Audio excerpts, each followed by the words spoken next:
नवनवीन व्हिडिओ पाहण्यासाठी व आमच्या सोबत राहण्यासाठी चॅनलला सबस्क्राइब करायला विसरू नका। तर बघा, वरिष्ठ व निवड श्रेणी प्रशिक्षणाची ऑनलाईन नोंदणी कशा प्रकारे करायची तर आपण आता पाहणार आहोत। तर सगळ्यात पहिले आपल्याला आपला जो जीमेल आहे, जो जीमेल आयडी असतो तो आपल्याला शालार्थ प्रणालीवर आपल्याला अटॅच करायचा आहे। त्यानंतरच आपल्याला ही प्रोसेस करता येते।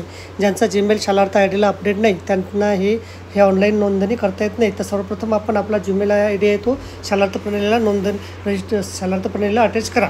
त्यानंतर काय करायचं बघा, 12 वर्षे सेवा पूर्ण झाल्या शिक्षकांसाठी नोंदणी करण्यासाठी आपल्याला सर्वप्रथम आपला आय डी प्रकार निवडा, म्हणजे ते सिलेक्ट आय डीवर क्लिक करायचं आहे। नंतर तिथं आपल्याला शालार्थ आय डी असेल किंवा BMC आय डी असेल तर ते आपल्याला तिथं नोंदवायचं आहे। त्यानंतर खाली पुढे गेल्यावर आपल्याला आपला मोबाईल आणि ईमेल पडताळणी होते। त्याच्यामध्ये आपल्याला काय करायचं तर सर्वप्रथम आपल्याला जीमेल टाकायचं आहे। नंतर आपल्याला सेंड OTP वर क्लिक करायचं आहे। सेंड OTPवर क्लिक केलं की आपल्या जीमेल बॉक्समध्ये जो OTP जातो तो OTP आपल्याला घ्यायचा आणि इथं टाकायचा आहे। त्यानंतर आपल्याला तो व्हेरीफाय करायचा आहे। त्यानंतर आपला मोबाईल नंबर टाकायचा आहे। परत ते तो OTP येतो, तो OTP टाकून आपल्याला परत त्याला व्हेरीफाय करायचं आहे। त्यानंतर स्क्रीनवर आलेली माहिती बरोबर असल्याची खात्री करा। माहितीमध्ये बदल असल्यास योग्य फोटो लावल्या माहिती तर बदल करून आपली नोंदणी करावी। त्यानंतर आपल्याला खाली आल्यानंतर शालार्थ आय डी टाकायची आहे। पूर्ण नाव देवनागरी लिपीत तिथं लिहायचं आहे। ईमेल ID टाकायचे आहे।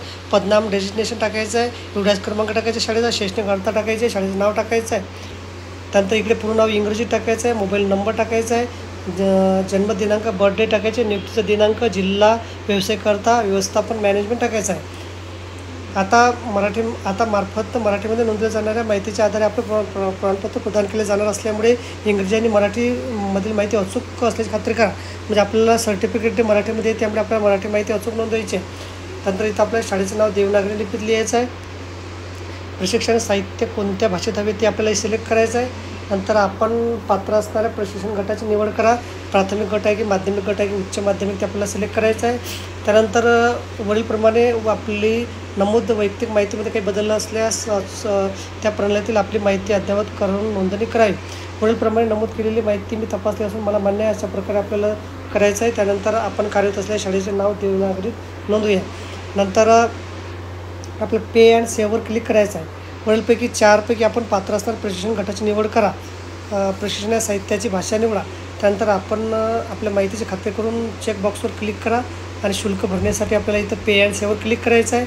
नंतर आपल्याला त्याच्यावर क्लिक केल्यानंतर आपल्याला इथं 2000 रुपये आपल्याला भरायचे आहेत। आणि त्यानंतर इथं आपल्याला आपण कार्ड किंवा EMI किंवा नेट बँकिंग किंवा वॉलेट आपण इथं भरू शकतो। त्यानंतर आपण कंटिन्यूवर क्लिक करायचं आहे। कंटिन्यूवर क्लिक केलं की इथं आपले सेंड पे व्हाया फोनपेने आपण पैसे भरू शकतो।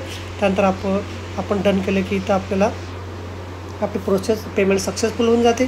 त्यानंतर आपल्याला शुल्क जमा झाल्याचा आपल्याला एक मेसेज येतो अशा प्रकारे, आणि आपली इथं आपल्या नोंदणीची पावती येऊन जाते। याच्यामध्ये इथं नोंदणी क्रमांक, शालार्थ ID, शिक्षण नाव, प्रशिक्षण प्रकार, प्रशिक्षण गट, शाळेचं नाव, तालुका, जिल्हा, ट्रान्झॅक्शन ID, रक्कम, दिनांक, स्थिती हे आपल्याला याचा स्क्रीनशॉट करून आपल्याला ठेवायचा आहे। तर बघा, अशा प्रकारे तुम्हाला सुद्धा रजिस्ट्रेशन करता येईल। बघा, तुम्हाला माहिती समजली असेल, आवडेल लाईक करा आणि शेअर करायला विसरू नका। धन्यवाद।